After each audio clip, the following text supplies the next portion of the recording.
voy a presentar a mis compañeros de mesa. En realidad yo soy una colada. Requeni, nuestro poeta y escritor, va a hacerle un reportaje en vivo y en directo a Enrique Medina, un estupendo escritor argentino. Yo soy Ana María Casó y voy a leer después algunos textos y me voy a meter en esto. Tenés la palabra, Requeni. Bueno, muy bien.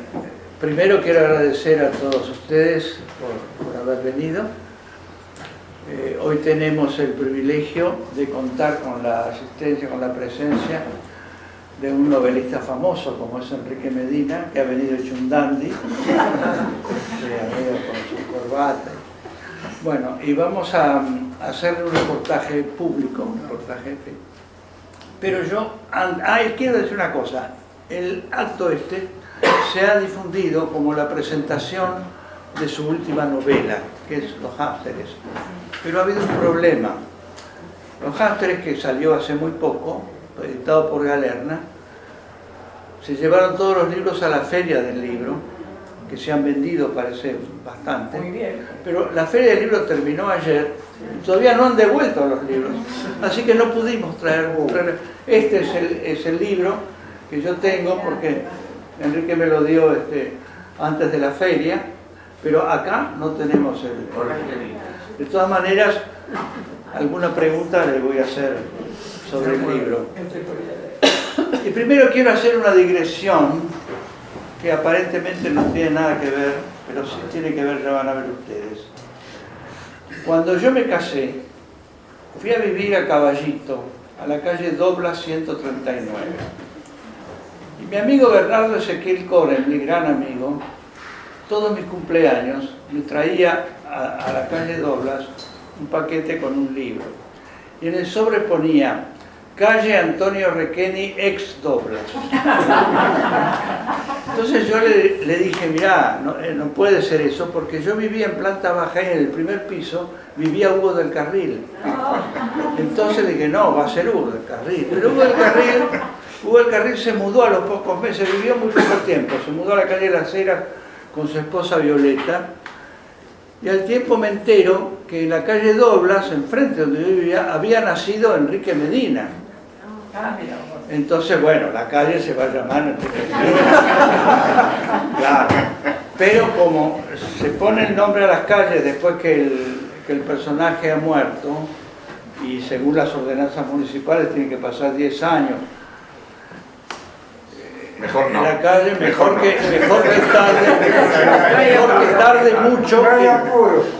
tarde mucho en llamarse Enrique Medina la calle Doblas, pero algún día se llamará Enrique Medina. O si aparecen otros escritores.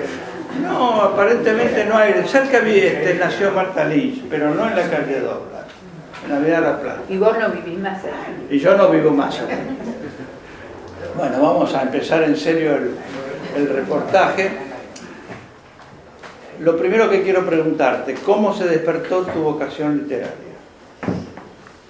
Bueno, primero que nada, muchas gracias por haber venido, les agradezco infinitamente y estoy muy orgulloso y agradecido a la institución que me ha permitido tener esta charla con ustedes. Bueno, en cuanto a lo que vos decís, creo que siempre tuve la impresión de que iba a escribir. Fue como una especie de compañera que yo tuve durante toda mi vida, pero sin darle mucha importancia. Empecé por la pintura, estuve en la Escuela de Bellas Artes Manuel Belgrano, en la época en que cae Perón, y hablando de Hugo del Carril, me acuerdo que en aquel entonces vivía Hugo del Carril enfrente de casi Juncal y Cerrito. Sí, cambió muchas veces. Cuando, digamos, no existía 9 de julio, estoy hablando, así que claro. Fíjense, ¿no? Y nosotros salíamos de la Escuela de Bellas Artes y íbamos con guardapolvo y todo, ¿no? Entonces nos doblábamos los guardapolvos con las carpetas grandes, con el papel inglés que teníamos para pintar, dibujar, y entonces y agarrábamos todo Cerrito, cruzábamos el Obelisco, ¿no? Que tenía otra plataforma, y llegábamos a un teatrito donde íbamos todos los muchachos a ver espectáculos eróticos de aquella época. Y siempre que pasábamos por el Obelisco, lógicamente éramos todos chicos muy pícaros, muy despiertos, o al menos eso es lo que creía uno, y entonces hacíamos chistes de eso. Y yo, de tanto que pasamos por el Obelisco siempre para ir al teatrito, escribí una especie de cuento, de relato, muy delirante, muy loco. Y eso lo hice cuando tenía, digamos, unos 15 años. De todas maneras, ya antes, cuando estaba en los institutos de menores, yo era en los institutos de menores muy buen jugador de fútbol, muy bueno. Tanto que fui el único chico que el instituto tuvo que pedir permiso al Ministerio de Menores para que me dejaran salir a jugar a un equipo de afuera. Y le daba poca importancia digamos, al arte, todo eso. Yo estaba más con el fútbol. Pero en un momento dado, como leíamos mucho, leíamos revistas de ese entonces, cómics y pequeños libritos, cuando empecé a leer pequeños libritos policiales de kiosco, ahí ya se me empezó a despertar el interés por la escritura.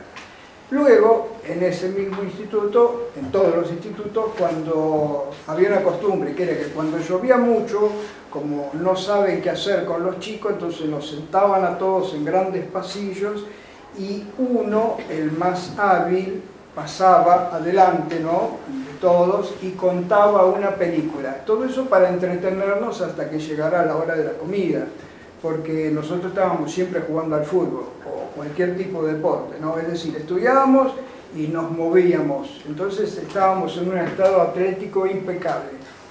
Y cuando llovía, entonces contaba el más hábil, el más simpático, el que ya tenía, digamos, vocación de actor, contaba una película. Contar la película era contar, digamos, un argumento con cierta coherencia al mismo tiempo que la actuaba. Entonces, siempre las películas eran policiales o de cowboy. Y entonces lo de cowboy contaba, y el muchachito va y corría así, entonces viendo, y después todo con la chica y qué sé yo, y contaba. Y yo, como era de los más importantes, porque jugaba mucho al fútbol, tenía también que pasar y contar mi película de tanto en tanto. Trataba de no hacerlo porque me abochornaba mucho, me perdía la historia, el argumento, y entonces por ahí estaba contando una película. Contar una película era inventar un argumento, no era demasiado para nosotros. De todas las películas que nosotros veíamos, de ahí sacábamos un poquito cada uno y uno inventaba la película. Pero a mí, yo empezaba a contar y ¡pum!, se me cortaba y quedaba ahí papando mosca y era espantoso el bochorno que lo pasaba. Entonces dije, bueno, voy a empezar a machetearme la película. Entonces empecé a anotar, digamos, determinadas líneas o partes para, cuando yo empezaba a contar, darme cuenta que estaba en el primer punto, segundo punto, tercer punto y más o menos terminar con cierta coherencia un argumento. Y ahí empecé a escribir mis primeros relatos, mis primeros cuentos, obligado por el bochorno. Entonces ahí, para no pasar tanta vergüenza, empecé a escribir las historias que luego contaba. Y curiosamente, uno de los relatos de los primeros que yo hice, que es el que te conté de pasar por el obelisco y hacer bromas del obelisco y toda esa historia, ese relato luego aparece en una novela mía que se llama Striptease. Es decir, yo escribo toda la novela a raíz de haber escrito ese relato. Entonces ese relato, lógicamente, uno después lo va modificando, le quita, le pone, le agrega, qué sé yo, y después le va agregando otro tipo de cosas. Entonces la novela fue creciendo a través del tiempo sin que yo me diera cuenta, y se hizo un relato muy grosso o grueso, como sea, en el que muchos escritores, amigos, me dijeron, bueno, vos tenías que haber recortado, otros me dijeron, no, queda bien así tan larga, y yo me di cuenta que es una novela que está, que tiene la intención de copiar la obsesión del bolero de Ravel, ¿no es cierto? El bolero de Ravel es una única melodía que se repite con distintas variantes y va subiendo y va subiendo. Entonces yo, esa novela, Striptease, que es una novela que yo tengo una relación con ella de amor y odio, porque es una novela que no sé si realmente es un libro que tiene algún valor, pero siempre me encuentro con algún delirante que me dice, Striptease. Entonces yo mi público lo tengo más o menos calculado. Yo cuando aparece uno de Striptease digo, bueno, este es más loco que yo me doy cuenta, ¿no? Porque es una novela que yo a veces dije, y todavía lo sigo pensando, de que debía haber estado muy enfermo y muy loco para haber escrito ese libro, porque es un libro muy delirante, ¿no? Es un libro donde yo, digamos, si conceptualmente tuviera que definirlo, diría que es una especie de acercamiento al sadomasoquismo en la conducta humana, digamos, ¿no? Entonces yo ubico dos planos, el escenario con las bailarinas y el público con los hombres, es decir, mujeres de un lado están en un estadio alto, los hombres en un estadio más bajo, es decir, y ahí se crean a la vez submundos que crean otro tipo de cosas, en fin, bueno. Es decir, uno empieza a escribir eso a ver hasta dónde da, qué es lo que va apareciendo, ¿no? Es lo mismo que el pintor a veces cuando no tiene una idea empieza a trazar y van apareciendo formas, ¿no? Y en la literatura es exactamente lo mismo. Uno empieza con un personaje, con una idea, describiendo en 2 o 3 páginas un barrio, por ejemplo, y después al final el barrio ese no aparece, ¿no? Pero sirve como digamos, disparador para que uno encuentre por ahí un personaje a quien no le había dado mucha importancia y después cobre importancia, ¿no?